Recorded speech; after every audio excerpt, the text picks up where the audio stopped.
সকলকে জানাই শুভ নববর্ষ। নতুন বছর সকলের খুব ভালো কাটুক। ছোটদেরকে আমার অনেক ভালোবাসা, বড়দেরকে আমার প্রণাম। তো আজকে পয়লা বৈশাখ উপলক্ষে আজ এক জায়গায় আমাদের দুপুরের ইনভাইট আছে। তো দুপুরের লাঞ্চের মেনুতে কী কী ছিল সেটাই আজকে তোমাদের সাথে শেয়ার করব।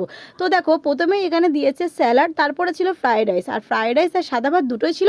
তো আজকে আমি দুপুরের লাঞ্চটা কমপ্লিট করেছি ফ্রাইড রাইস দিয়ে। তার সাথে মেনুতে কী কী ছিল, প্রথমেই ছিল মাছের মাথা দিয়ে মুগের ডাল, আর সাথে ছিল অনেক সবজি। ডালটা খুব সুন্দর খেতে ছিল। তারপরেই চলে আসলো দই কাতলা, আর দই কাতলাটার টেস্ট একদম দারুণ ছিল। সবসময় তো আমরা সাদা ভাত দিয়ে সব কিছু খাই, আজকে কম্বিনেশনটা একটু অন্যরকম করে দেখলাম যে রাইসের সাথে খেতে সত্যি খুব দারুণ লাগলো।